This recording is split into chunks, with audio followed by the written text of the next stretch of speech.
because like I've heard of like 12 people came up to me and said, "See, we don't live in igloos." I didn't think we just must be really dumb. Only for like half the year. No, actually, I had a much dumber, worse stereotype because they flew me into Buffalo and then they drove me across in the trunk. And but we flew into Buffalo, New York, and I just sort of had the assumption like just all of New York is just a huge city. It's like that planet from Star Wars, whatever. Just the whole planet's a city. I just sort of had this assumption, it's all city and whatever and stuff. And there's a lot of trees there. It was actually pretty nice.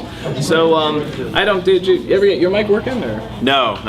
Okay. Well, They were working. we're just gonna wing it. Yeah. So. This one does work. Oh, sweet. We'll just pass that around. We don't live in igloos, we live in ice towers where we fire missiles. Hey. Don't lie. Okay. All right. So this is how to make a great web show, and I don't have a projector or anything, so I'm just gonna have to go off some notes here. I was gonna start it off a little technical, telling you, what to expect, how much money you're, gonna end up spending on camera, software, things like that. And more importantly, and information that's really hard to find, is how much money you can expect to make from it, which is not very much, okay? Because that's the #1 question I get, so I want to share that information with you guys just for myself. And not very much is a lot in this industry. I'm not gonna, not gonna share that. Okay, so let's just start with this. In this industry, there pretty much are no rules if you're good enough. So I'm gonna be giving you some tips and some pointers of things that I think is successful strategies. But again, if you're really funny or you're really intelligent or clever, it'll come through over the camera and people will pick up on it. You just have to establish your audience. Like if you're funny enough, charismatic enough, and interesting to watch, there are no rules. So you can get away with pretty much anything. Silence! Get him! It's important to know that this business is just as much about luck as it is about talent. It really is. If it not had been for this wonderful man sitting to my right, picking me up on that guy with the glasses, I probably wouldn't have been able to reach the level of doing this, as a full-time job on my own. Previously, I was just on YouTube struggling to try to make it there. So, like I said, it's important to go in this with a passion for what you're doing, whether you're talking about games, whether you're talking about movies, comics, or something more creative like maybe the next cooking show for nerds or geeks, or something cool like cosplay, how to do some cosplay stuff. So anyway, something, if I can add to that, something that I always want to make very, very, very clear, because he's very true, that is very much the luck factor does play a big part in it, and something that's very, very important.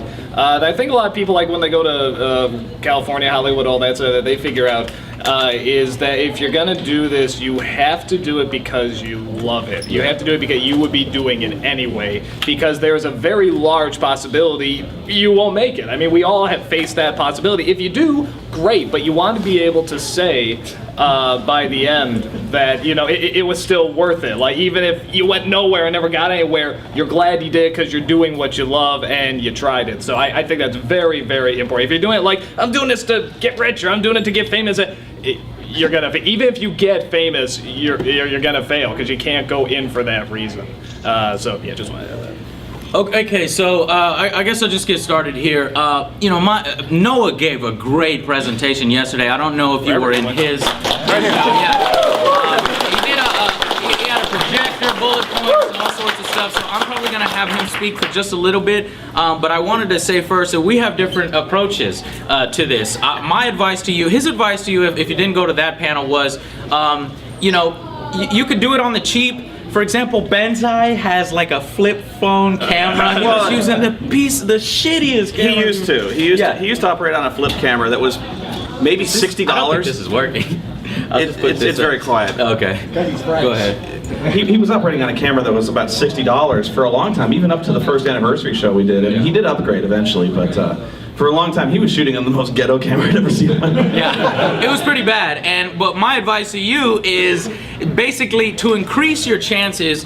I recommend that you bring your production values up above everybody else. So you're starting bare minimum, HD quality, great lighting. Don't be sitting in a dark room, you know, something like that. Just have good lighting, make it your production quality good, because if you look like your broadcast quality, it will grab people's attention. It's going to set you apart from the rest, and that's what you want. You want to be set apart from the rest. Yeah, I think the biggest thing is you need to make your show pleasant to listen to. When you start making it look ugly, if it's really hard to see, you got to light it well. You got to make it look good. You got to be, you got to look somewhat. I mean, not. You gotta look clean. If it looks like you're broadcasting out of a bunker in Afghanistan, it's not going to be very pleasant to listen to if your audio is not good. If Who like listening then to Bin Laden? I didn't. But like I said, you could always break the rules because there's Brad Jones, cinema snob. But see, if you're good enough, you can break the rules. But I'm just telling you tips to help you out, to get you. What I was going to say to that is that he is right. If you can get stuff to make it look good, try as hard as you can to make it look good, but work within your limitations. So much good stuff can come from your limitation. But Brad, for example, the reason Brad stuff works with, so sort of the crummy looking camera and the, not wearing the shoes and stuff like that, is because, the stuff he reviews is on that level anyway. So it actually really works. And the way, he slicks his hair back, and he's got the big glasses and stuff. It's like, you can see this kind of character doing it this way. Or even Keith, like his stuff, is supposed to be sort of like shot in the 90s and stuff, and so the camera sort of looks semi-oldish and stuff, but it still looks professional. You can tell it's intentional. I think that's what's important. So even if you don't have the best of everything, you don't have the best lighting, the best whatever, try to make it better. If you can't, work with it, incorporate it in, have fun with it. Yeah, that camera right there, so I recommend prosumer cameras. If the hardest part is picking out a camera. You say, well, what do I need? How do I pick out a camera? Go to this website. It's super easy to remember, camcorderinfo.com. That's it. They have a list of like top 50 cameras, and they break it down, and they go in and they review every single little aspect, aspect ratio, formats, CCD chips and all sorts of stuff. That right there is a Panasonic TM700. It's called a prosumer camera, so it's in between consumer cameras and like the real professional stuff. And so that's going to cost you between $400 to $700. But that's used. New, it can go to $800 to $1,000, and I know you use a $3,000 camera. Well, after the batteries I bought and the microphones, around $3,000. Yeah. So I mean, you made a good point in your panel about hard drive versus tape. For the longest time, I was on tape because I wanted to do like high action, and I was also filming my football practices. I was doing flag football, and the hard drives, when they first came out, you barely tap it, it would like reset the hard drive and it would have to shut down and restart. But now hard drives have caught up with technology. Do a hard drive camera. They're the easiest because you're just sitting down in front and you're doing your web show, you plug it up to a computer, press a button, transfers to the computer, you have everything right there. You don't have to sit there and wait with the tape. Tape takes one-for-one time to play. You have to play it back in your computer. So if you have 3 hours of footage, it takes 3 hours to put in your computer. I would personally go SD cards. And instead of a hard drive, I love SD cards. It's much faster to upload to your computer. Well, and to add to that with the tapes, I did tapes for a very, very long time, and they work okay, but I mean they usually take longer. And the big problem I found is that when you film as much as you do doing this, the tapes get wrecked and they start to skip and they get scratches and stuff like that. And that there's a lot of time, or like what used to happen is that suddenly a tape would get like really scratched up at the end, and maybe the last 10 minutes of something I shot is pretty much unusable. So I mean, it's not all the time, but if you use the tape long enough, it will happen. So I'd say they're totally right about that. If you can stay away from tapes, great. If you have to use them, okay, but there's better choices out there. I know a lot of people swear by DV tapes though, and won't use anything else. The reason being is you can archive the tapes. It's a physical, tangible thing you can put in a closet, and you have it, and you can catalog it. I don't see the logic in that really, because if you want to archive something, I have a load of external hard drives. I have like 8 terabytes of hard drives externally that I keep and just keep physically safe. So all my project files, all my raw footage is on those hard drives. The tapes, don't see the point really, because SDs are just faster. Yeah, and another really important aspect is the sound quality. Now, I'm one of the worst offenders for this. I used to have good sound quality when I was using my tape. I was actually in a different location, but I switched, and I've got tile everywhere now. So I'm standing sort of almost in my front doorway, and the sound reverberates off everything. And he made some really good points. You know, if that's going to happen, you want a directional shotgun mic. I'm using it now. That is actually the Rode shotgun mic. I swear by it. Buy that one, because that one's really good. If you're just sitting in front of the camera and you're just talking and you're giving your show, that's the kind that you want. But mine's still kind of crappy because of the echo, and if your camera's far away, you're still going to get that echo. So what you have to do is you have to go and buy a boom mic where it's like a stand and it comes up over you, and then you just drop down that, put an extender and wrap it so it plugs in your camera. Now boom mics are much harder to do on anything. Boom mics tend to the microphone input on that thing is like a stereo jack. It's that like this jack on your headphones. If you're trying to boom it, you have a special kind of microphone that has an XLR input. You know, basically like this. There's an input on the back of this that's fairly hefty. Most cameras, most prosumer level cameras don't have that. So if you actually want to boom your shots, you have to have a camera that takes the XLR inputs, and anytime you do that, you're basically tacking $1,500 onto the price of your camera. The reason being is these cameras need what's called phantom power. You mean microphone? Yes. You're taking advice from this man, people. No, I'm kidding. Microphones require a separate power source to do, and so most cameras don't do that. So the easier method most often is get a camera with a microphone jack that's small. That one does that. Yeah. And you can really only get that on the prosumer level when you have an accessory shoe. Like I said, that website will help you all out. Yeah. I'm sorry. Go ahead. No, I was done. Well, now, personally, for me, and they're absolutely right. You know, good sound is very, very important. Something I found just from a comedic standpoint for what I do, like he was talking, when you talk normal, the echo can get distracting. But something I found with, say, like Nostalgia Critic video, or what I actually found in old Looney Tunes and Tom and Jerry cartoons, is that when you scream, when you yell, when you get really angry, the echo makes it a lot funnier.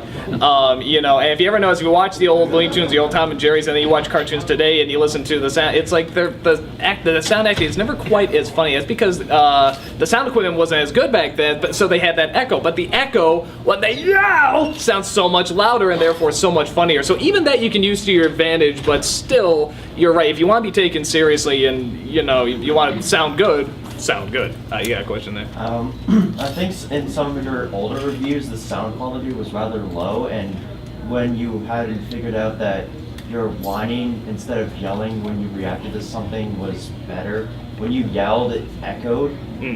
Like it had that echo to it. Yeah, no, and it helps. I mean, it's like I said, and another important thing, just watch yourself. Well, watch your stuff, edit it, look at it, see what you can fix, do a bunch of various takes, and just see what sounds good, because you're not going to know the first time what sounds good, So, I mean, just test it out, try variations, test. And the last technical thing before we get into like successful strategies and comedy and that kind of stuff and how much money you could do, but is the editing software. That's really important. And I'll let you speak on that a little bit. I'll just tell you guys what I use, and then Doug will tell you what he used, and etc. I used Sony Vegas Pro 9, and then I recently upgraded to Sony Vegas Pro 10. I swear by the program because it's cheaper than, say, like, Adobe After Effects and Premiere Pro, the suite there. You're getting really expensive unless you do something smart, like buy the student version. Yeah. But, so I wasn't that smart at the time, or I didn't know. I didn't have somebody who was going to college at that particular time. So I went with Sony Vegas Pro.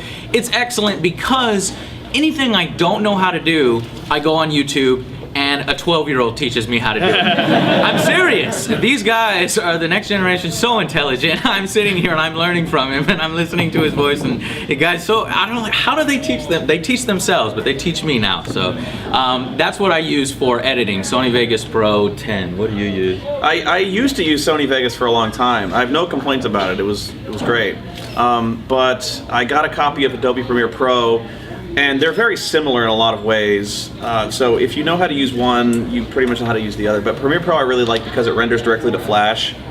Yeah, Sony Vegas won't render directly to FLV format, and blip, which is primarily what we use, you're going to have to re-render it in a different program. I use an Adobe Media Encoder to go to FLV. But they are rather expensive. Open source? Adobe? Open source versions of editing software. I don't think so. None that I've seen. You know, they're cheap solutions, and Really? I don't know if there's free ones. I haven't searched around. I know nothing of this. Yeah, if you... Page talks about all the editing software you can get. Really? Okay, then do your research. There might be some free solutions. But like I said, some of these programs allow us to do some of the more complicated things, and we're just sort of like versed in it. Like the reason why I don't upgrade to Premiere Pro, because I think that's what you use, Premiere, is it takes a lot of time to learn. Yep. And don't just think that you're gonna go out and earn all this money and then drop $2,000 or $500 or whatever and think you're gonna know everything. You need to have a plan. The manual is a piece of crap. So you gave a website where you can have all these video tutorials on how to do everything. Yeah, editing is kind of a funny thing. Is when it's done well, you don't even notice it. So like if I bring up some kind of movie reference and then I kind of cut seamlessly to a movie reference that's going on camera, that's a lot harder to do than you'd think. So when good editing, it very much flows and it's natural. When bad editing is there, you really notice it. It distracts you. When there's like brief 2-frame cuts of another scene just before another edit, it really bothers you. And so that's where just practice comes into play. But if you want to learn it, and you have to learn how to use editing software, I didn't know how to use any kind of editing software when I started, and it's very intimidating. It's really intimidating to think of, like, I'm going to spend $800 on an editing suite. I have no idea how to use. I have no idea if I'm going to like it,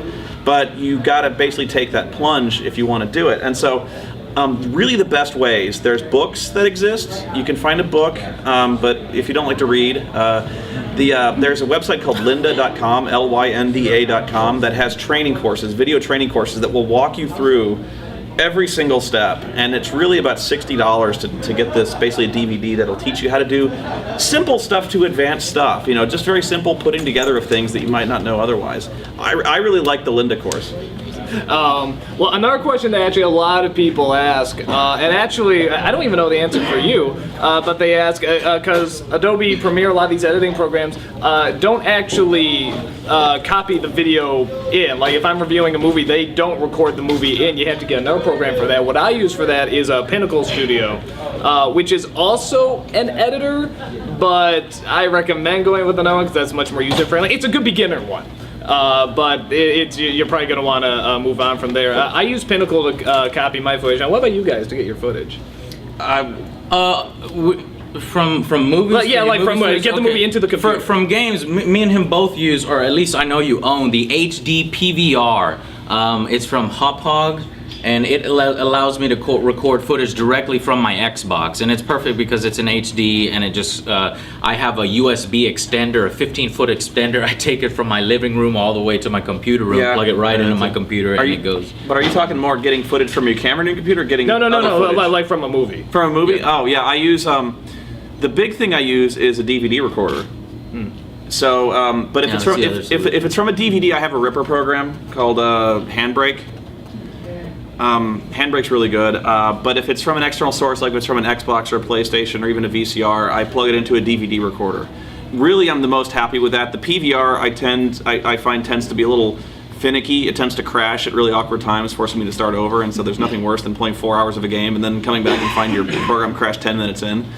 Now, is that the actual name of the software, the program, whatever? It's just DVD recorder? No, it's a physical DVD recorder. It's a device. Yeah, you can buy them at. Okay, no, that's the name of the device. If I was to go to a store and say, "Hey, I want a DVD recorder," they just give it to you. Yes. Yeah. You put a blank DVD. You put a blank DVD-R in there, and you set up the channel, and you hit record, and then 70 minutes later, woo, you got it. There you go. Yeah, but that's because you do archival stuff. I mean, you record all 40 hours. What I try to do is I run back and forth from my room, and I try to get the good stuff only so that I don't have, 75 gigabytes of footage on my computer. Well, I guess my argument there is when I'm playing these games, sometimes the best moments come when you don't expect them. That's true. Like in Final Fantasy VIII, there's a scene where this UFO just flies across the screen. I'm like, what?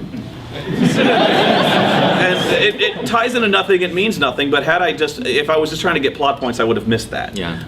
I guess hard drive space getting cheap.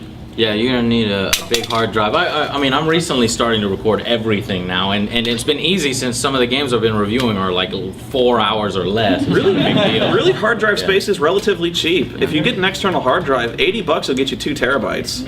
I think we got a question back there. First off, I understand your love for the Opage HD PVR. I use that myself. It's a great piece of Yeah, technology. it is. I was using For it back- recent games, I think the reason why it's crashing on you is because you use it for like older consoles. Like if you're just doing Xbox or PlayStation 3, it seems to It work behaves fine. a lot better for modern consoles. If I tried to plug my VCR into it, it doesn't know what the hell to do with it. The Adaptive game which only takes composite input. Yeah. Yeah. I also, with regards to editing software, up until recently I was using Premiere Pro. I actually just started using Avid as it was recommended. Avid? Okay. Apparently it's what Hollywood uses to edit. I just wanted to know if any of you had thoughts on that, if you've ever seen it or used it. I've heard of it. I've never used it. It's amazing.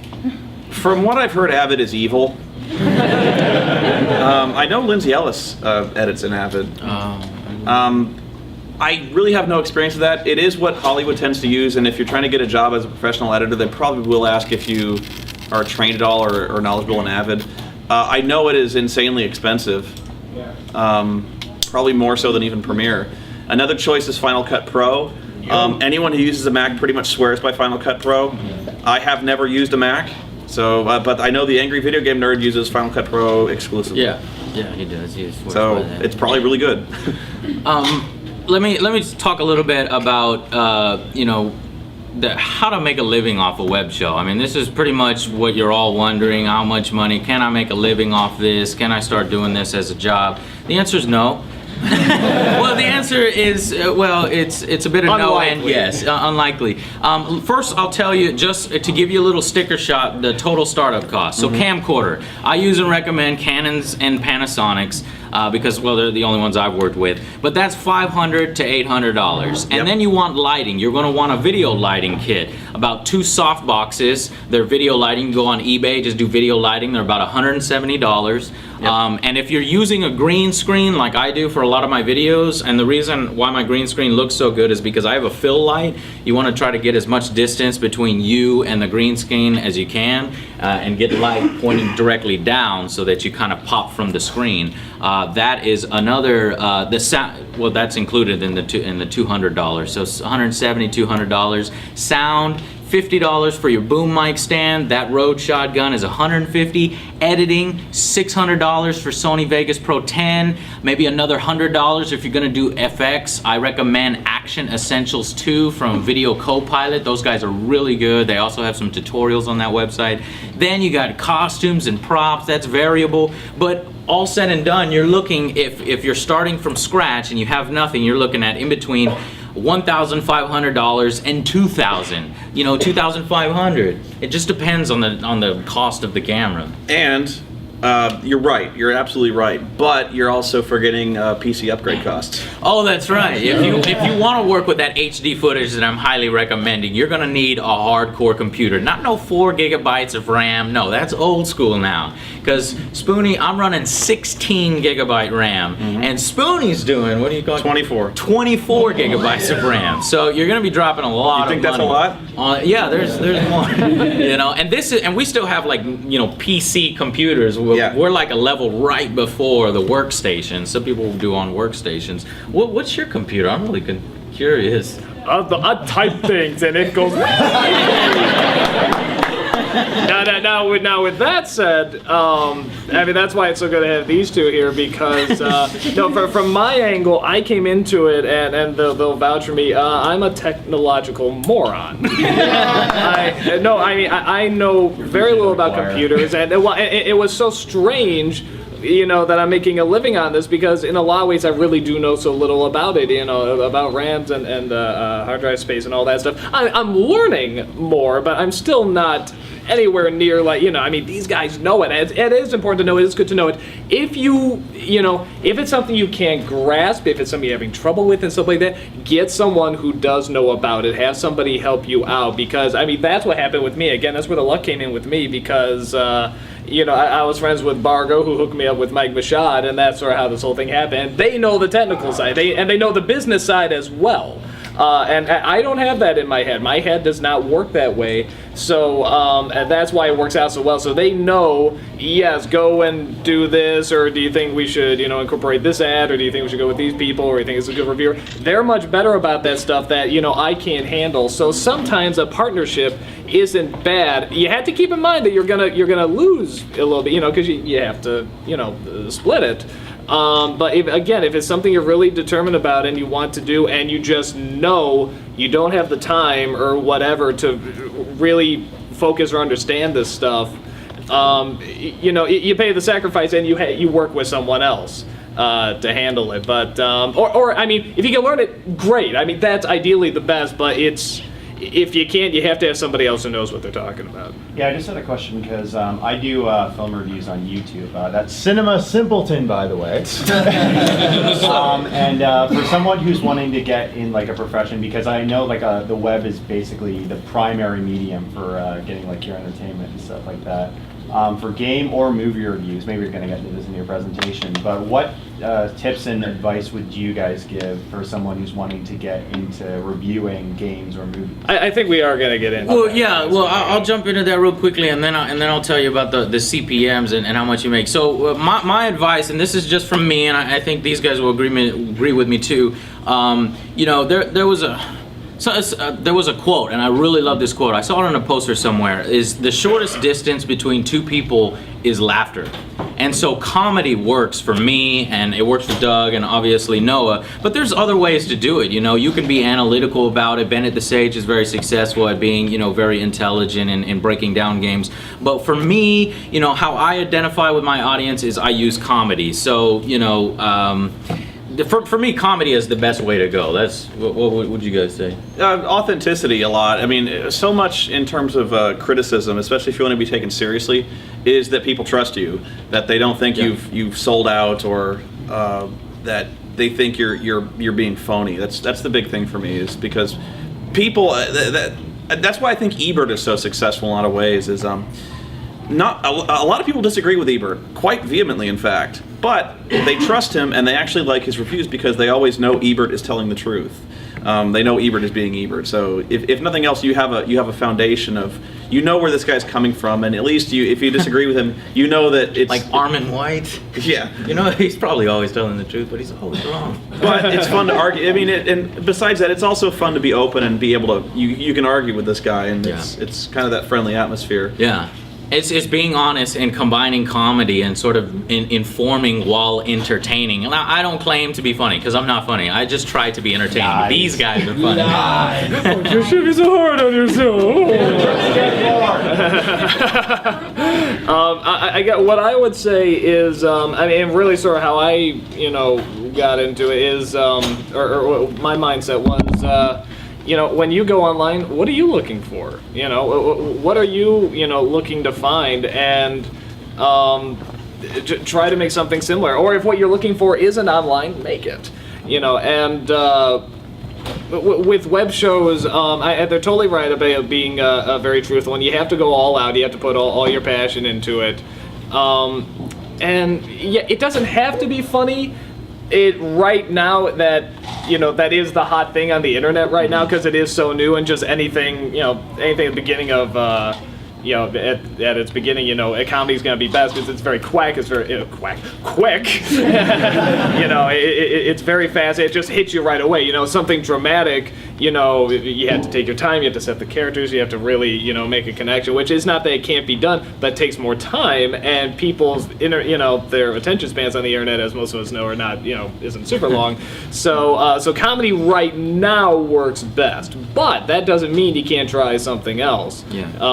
And you can experiment with it. Have fun, see what you can, discover. But as of now, comedy seems to be the biggie.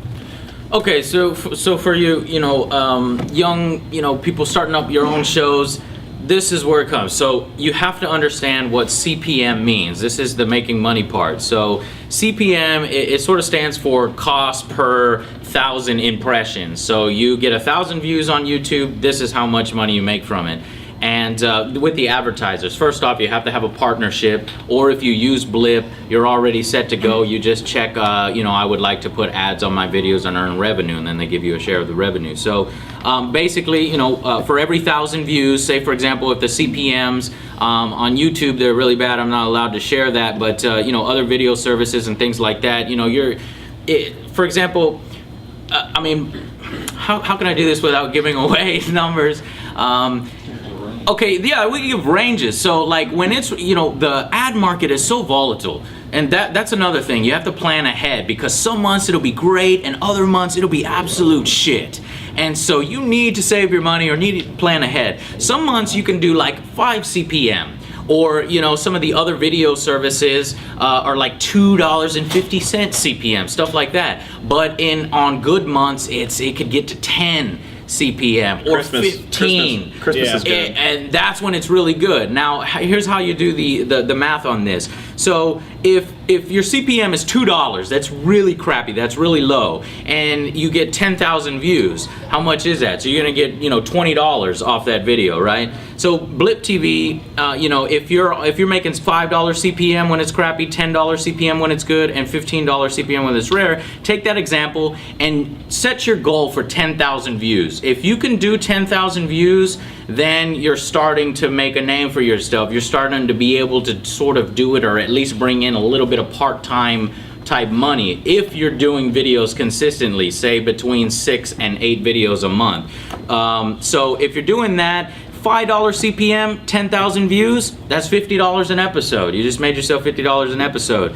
$100 would be if it was $10 CPM. So that same episode that would have made you $50 makes you double that amount if you double your CPM. And that's why it's really good to have videos ready during really good, you know, ad areas. You know, $15 CPM, $150 an episode. Now we're talking, now you're making a little bit of money, and that's at 10,000 views. So you want to kind of sort of set your goal for 10,000 views for each one of your episodes. You know, and if you're putting out 8 videos a month, which is tough but doable, you know, you're looking at between, depending on the CPMs, if that same range, $5 to $15, $400 to $1,200 a month. So, you know, kind of part-time money, but it's gas money, it's extra money. What's up? Do videos in your archive still make you money for views? Yeah, that's what's good. So once you get some steam, once you get a bunch of videos. Like I have 250 videos in my library. If you stay consistent, if you continue making videos, all those past episodes will still earn you revenue. But I will tell you, it drops off quite a bit because,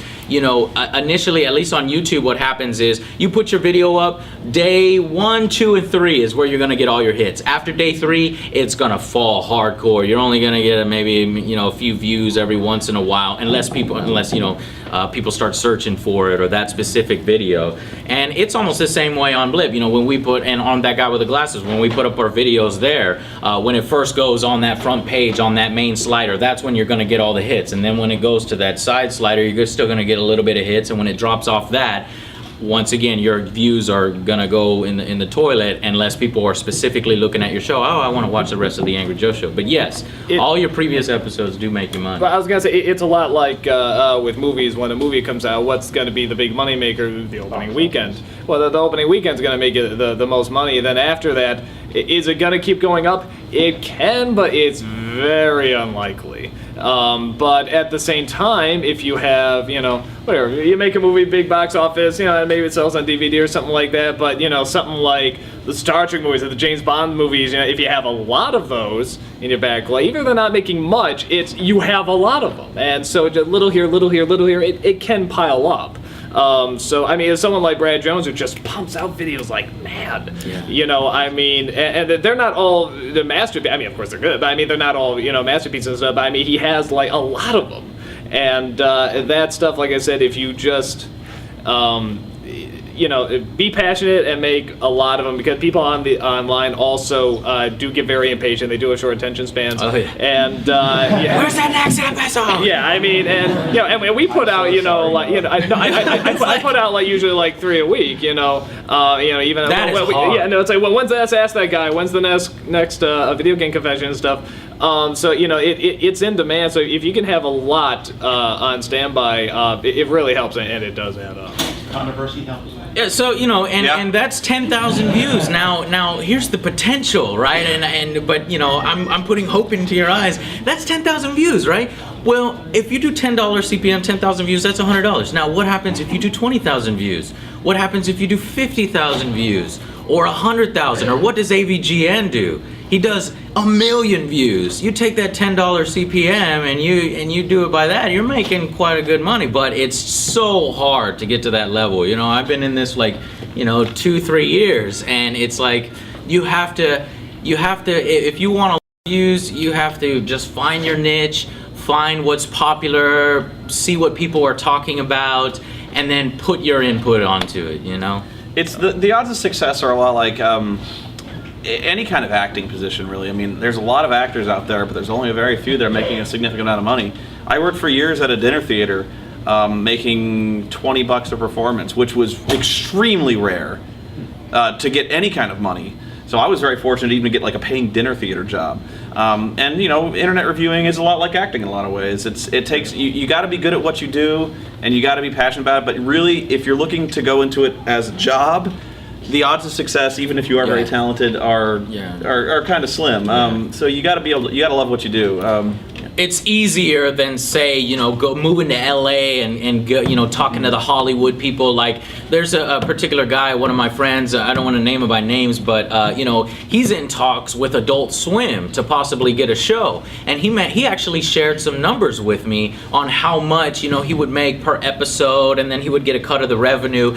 And then I thought about it, and I was like, everybody, some of the bigger names on YouTube, they make 10 times, 20 times the people on Adult Swim, the writers for those shows, or even the stars for those shows. The potential is amazing, but just like Hollywood, it's very difficult to get that breakout and become a phenomenon like the Angry Video Game Nerd or Doug, the Nostalgia Critic. But if you can, the potential's there. But you just have to have the passion for it and not expect that to come. Don't be like, when is this gonna happen? When is this gonna happen? No, you just have to have, you should be able to do it for free. For your fans. And if your fans see that, they will genuinely see that you're just doing this for fun, you're doing this for them, and success will soon follow. One other thing I want to say in terms of consistency is that just how important that is. Something I find is that a lot of people say, I look forward to every Wednesday watching your Nostalgia Critic, or every, and that I find more and more is very important, because people like patterns. They like points out, I'm looking forward to this day, and they like,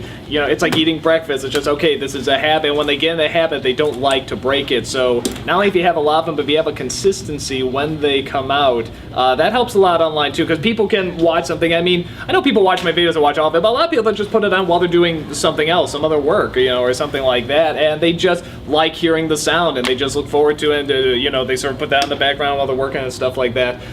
So again, consistency I think is also very, very important. You've had your hand up forever. Yeah. I was wondering, besides money and all that, for the current number of episodes that you do per month, about how many hours do you put into that, like per day? Me personally, or all of us? All of you. For me, the big one's the Nostalgia Critic. And that takes roughly, it does take about roughly a week. Well, what I try to do while making the other videos, I try to take a day to watch the movie. My brother and I watch, and we shout jokes at and take notes. The next day I write it out in script format. Day after that, I film it. Day after that, I usually try to, just sort of edit it in order, just take out the parts where I'm reading the script and going, and stuff like that. And then the day after that, I put in the film bits, the effects. I make it a complete breakfast. But now that's 5 days. I try to give myself 2 days off, and that's, give yourself a day off. I mean, for some of you that might not be a problem, but it is important to remember to give yourself a break. But I also have those 2 days as a bleed over day, just in case. With the other videos, those are a lot quicker because they're improvised. The bum reviews are improvised. I asked that guy, so I set up the lighting, I have my play, I put the costume on, and I just sort of go. So it takes about an hour to shoot a bum episode, a little time to import it to the computer, maybe hour to edit and then export it and put it on the website. So those are shorter. But I know that what brings in the big money for me is the Nostalgia Critic, so that's the thing that I work the hardest on, and try to push those out of the... For me, guys, because I also run Blistered Thumbs, and then I have the Angry Joe Show, and then I upload all my own stuff to my own personal website, angryjoeshow.com, and then YouTube and all this other stuff. And I do video games as opposed to movies. I'm not joking. You might think I'm joking, but I work 70 to 80 hours a week. and I haven't had a vacation in like 3 years.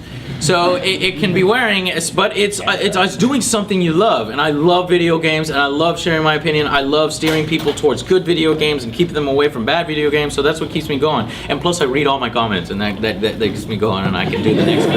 But it takes me, 70, 80 hours a week. The Angry Joe shows. It depends on how long the game is, and it's true for us, especially him. He does RPGs. Yep. Some of these games, if 4 hours long, hell, I got the review done sooner, and I can start editing, and I can do more effects on, and the effects take longer and stuff. But when a game is an RPG, it takes 20, 30 hours, and I feel this obligation. I need to finish the game, because sometimes at the very end there's like this really cheap ass ending, or they cut you off, and I need to know that in order to tell you guys that. So my episodes, Angry Joe show, it's probably between 10 to 12 hours to do everything. The shooting is really quick, because I'm really quick about that, but the editing is where I like to spend most of my time, because then I put it in effects and stuff like that. So 70, 80 hours a week for me, as far as the whole encompassing, web show that I do. All told, I probably work 12 to 14 hours a day on stuff, just because I'm involved with every aspect of the production. I'm doing pretty much everything myself. In terms of writing, I tend to spend a day watching and taking notes on footage. If the footage is longer, sometimes that takes 2 or even 3 days. I'm just doing nothing but that. Filming tends to take me about 6 to 8 hours for review. More if there's a lot of kind of strange costume changes and green screening, it takes me more. But yeah, about 12 to 14 hours a day, 6 days a week. It's a job. I mean, it's really what it is, and so I love doing it, but it does become a job. It's like you own your own business. When you start your own business, you're going to be working double what normal people work, right? Because you are your own boss, so you have to be ready for that. I don't see my friends anymore unless I trick them into coming. Unless I trick them into coming and playing the bad games with me or being in my videos. That's the only time I interact with my friends. And now I have a good excuse not to go downtown. And it's like, hey man, you want to come dancing with us and drink? No, I gotta film this. I gotta play this really shitty game. And I hate you guys. Get out of here. It may seem silly, like, oh, you poor baby, you get to watch movies and play video games. Don't feel sorry for me. But they're bad. Yeah. Well, and here's the other thing is that, I think there's sort of this idea that, you review internet, or you're an internet reviewer and stuff like that. Oh God, that must be so easy. It must be so nice, and stuff like that. Well, no. Here's the thing. There are many perks to it. Working from home is wonderful. Yeah. I mean, that's fantastic. And setting your own schedule is also wonderful. But you do have to be your own boss. And what I always tell people, they say, is it hard work? For me, no, it's not hard work because you love it. It is long work, though. And you have to be willing to, and that's why I say, again, you have to love it because it's long work and it's very time consuming. So, again, I think you have to go in with that passion. It's like watching the movie Jerry. well, with a reward at the end, though.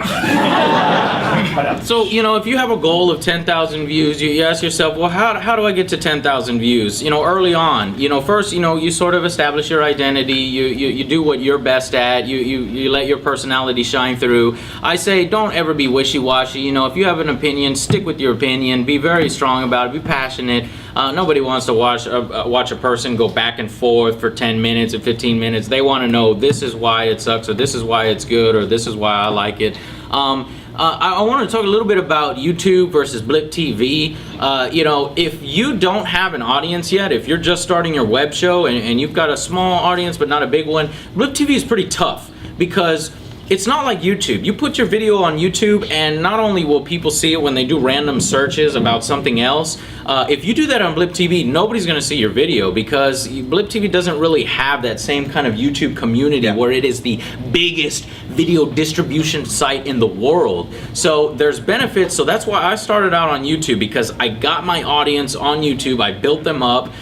When I was first starting out, I used, these videos are very successful, so if you need a crutch, if you need something, here's what you do. Top 10 videos. Everybody loves top 10 videos. They want to see what does your top 10. Yeah, exactly. Does yours match up with mine? And so those videos always do really well. And even though I knew they still do well, at this time I still kind of do my own thing because I want to do what's passionate and what's interesting to me. I just don't want to force out a top 10 video. But yeah, that's a quick video that you could do to sort of build your readership. Put a top 10 video on YouTube, see how it does. I bet you it'll do better than your current format. And once you get some viewers there, they're like, wow, that guy's pretty cool. I have similar interests as him. Then you have your normal shows, and they're like, all right, and they start watching your regular shows, and that's sort of how you build your audience early on. Yeah, YouTube's kind of the establishment. It was always it was a harrowing time when I decided to leave YouTube because I wasn't making any money off it, and they were starting to flag my stuff for weird reasons too. Like the theme song I have, they flagged my videos because I was using licensed music. And I emailed them and I go, I have permission from the Irresponsibles to use this, right? And they're like, they didn't answer. They just kept. Yeah, they don't give a damn. You'll appeal videos, and they'll be like, "Your appeal has been denied. Thank you."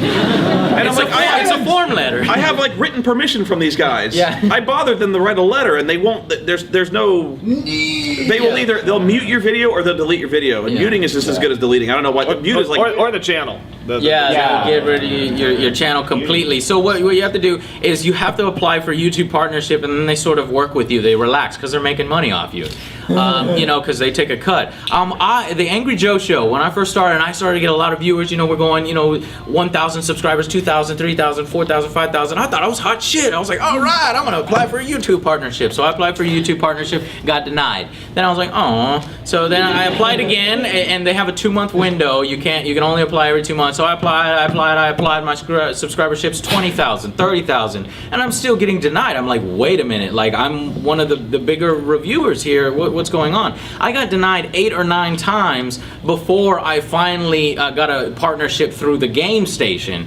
which is sort of like a machinima, and it's because YouTube is very, very, I don't want to use that word, but they are very strict. They are very strict people about licensing and contacts and stuff like that. And so what Machinima does and what that Game Station does is they sort of take on the legal responsibilities, and they'll have a team of lawyers and stuff like that, and they'll kind of bring you under their wing, and it's a little more acceptable to kind of open those stuff up. So they'll give you a partnership.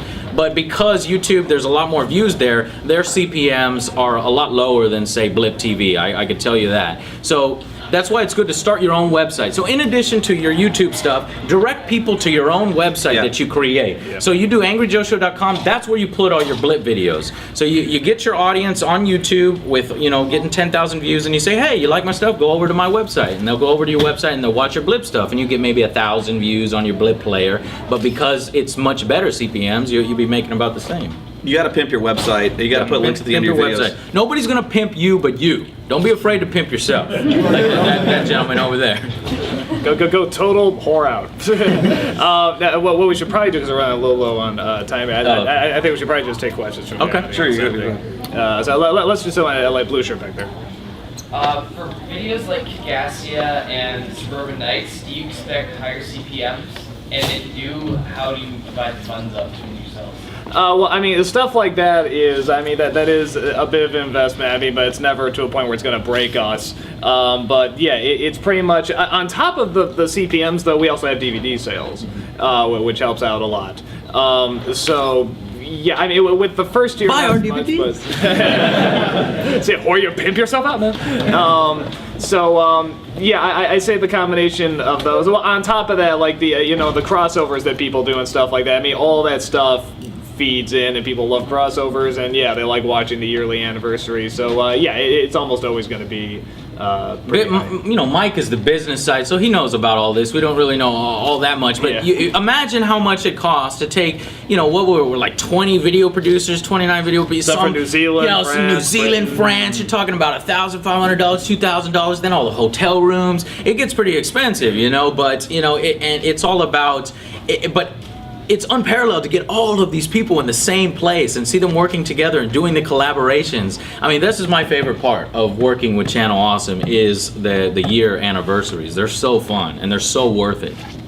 Let's do a guy in the black shirts and down here. Yeah, thanks. And there's one thing I've been curious about, like compared to what you were saying for people who's trying to get out there, but saying like because how this is growing the more cynical gears where people try to nitpick, saying like or they're trying to copy others. Because I remember seeing this one person who does online reviews by the name of the Critic, who does like various like random stuff like certain movies or animes like more modern times, but he kept being compared to you and Nakara. He even made jokes about it. He was ripping off your stuff, but even it was like all April Fool's joke stuff, but people would take it so seriously. So how would you respond to those who are trying to get new stuff but dealing with such criticisms and saying that you're ripping off of other materials or just not being original there? So, yeah, go ahead. I just, because I was there,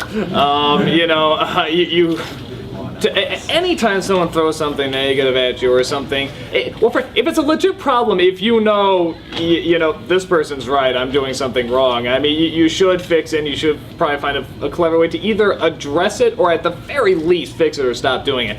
But if it's something where it's like, no, this is my thing and stuff like that, again, be clever about it. The whole thing with the video game nerd, I was getting a lot of people say, oh, you're very similar, you sort of got, a very similar thing going on. And I made the video calling him out, and in the back of my head, I'm thinking, wouldn't it be funny if this turned into a huge big battle? I never thought it would happen, but sure enough, I sent him an email, never expecting to get an email back, just sort of saying, hey, just to clarify, this is just for fun. I don't really hate you. No, because a lot of people thought, you son of a bitch. And he wrote me back and said, no, I've seen it. I love your 5-second movies. Those are great and stuff like that. Maybe there is something funny here. And we just started chatting, and we went from there. So just take it, turn it into something positive. Just work with it. And keep going. Don't let it stop you. I mean, you if it gets really big, and a lot of people are talking about, you sort of have to address it in some way or another. And usually the best way to address it is with comedy. Again, I mean, it's just a great way to acknowledge a fault has happened, but you're acknowledging it. You're making fun of yourself, and people love it when you can make fun of yourself and have a joke and show you have a good sense of humor. Me, myself, I was very concerned when I first started out. My name is Angry Joe, okay? And you have angry video game nerds. So, I was expecting a lot of hate, a lot of, emails and hate mail and stuff like that. But, I actually didn't know too much about the nerd. I think I saw like 1 or 2 videos, and in the back of my mind, like, it inspired me and stuff. But I didn't know too much about him. And honestly, I haven't gotten that much hate or anything like, oh, you're just an AVG ripoff. And I'm really surprised by that, because I would have expected more, because I heard that he has, very dedicated fans, are very passionate about his stuff, and they'll go and they'll attack people. But I haven't gotten a whole lot of that. And I think it's because, my show is definitely different. You are doing something different, and people want to it's easier for them to label you. You're just a ripoff or something like that. But if you have a different format, and you have a different format, and just because you both have angry in your name, nobody has a copyright on being angry.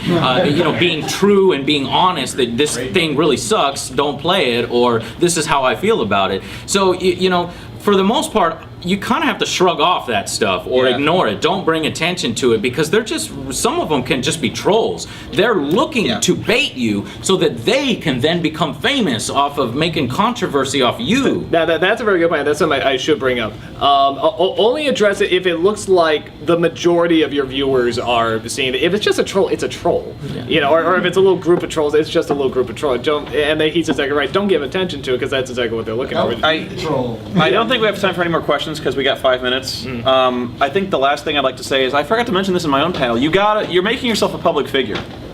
And when that happens, you're going to get criticism. You're going to get a lot of it. You're going to get, you're going to get good support, and you're going to get people who hate you. And you're going to make mistakes. If you get more and more hate, sometimes in the case that means that you're growing. You're getting an even more audience, and you're bringing on new people. That's very true. And you know what? Those people that say they hate you and they hate your guts, they watch their video. They watch your videos all the time, because they want to pick it apart. So it's like, thank you for the view, sir. I know people who are not cut out for that kind of criticism. I've gotten threats. I've had people wish me to get hit by a truck full of cancer.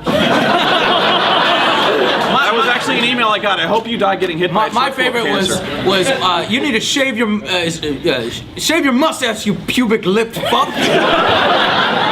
People don't like mustaches, apparently. I've had people make fun of my big Junos. they say that, like, I laugh about it. But I know people who would be like, I have a big Juno. You gotta be secure in that what you do is funny and thick-skinned, and you got to be able to shrug that stuff off. And it's hard. It's really hard, especially when people rightly pick out some flaws in your technique, or they'll be like, the sound here is really not that good. It's hard to listen to, and some of my early videos were not that good. And all you got to do is, if they're right, fix it. Yeah, take feedback. Take constructive criticism. Take feedback. But if they're obviously trying to bait you, you got to be able to recognize that and know that criticism is really just trying to get a rise out of you and be able to shrug it off. And that's hard. It's harder than you think, especially when you're dealing with, I got 19,000 some Twitter followers. Even if 1% of those guys hate my guts, that's a lot. That's it's 1,900 people, or that's not 190 people. Math. It's like 190 people were going to send me really diabolical death threats. There was some really crappy But to keep in mind with that too, I mean, what kind of sucks is that negative feedback is always I mean, if like 9 out of 10 people love your stuff, but 1 doesn't, you're gonna want to know about that 1. That 1's gonna drive you nuts. You're gonna want to find out about that. It draws your attention, really. Yeah, but you have to remind yourself there's still 9. That really like you. You have to feed on the positive. You have to really trust what you're doing, because for whatever reason, negativity really it gets such a faster impact. I mean, it's the survival instinct that when we hear something negative, it's like, okay, I have to draw my attention because I want to survive. I want to I want to stay positive and everything. So, but if you talk to those people that are those 9 people and say, what can I do better, they'll give you constructive feedback better than any troll. So. Yeah, definitely. That's all the time we got. Thanks for coming, guys.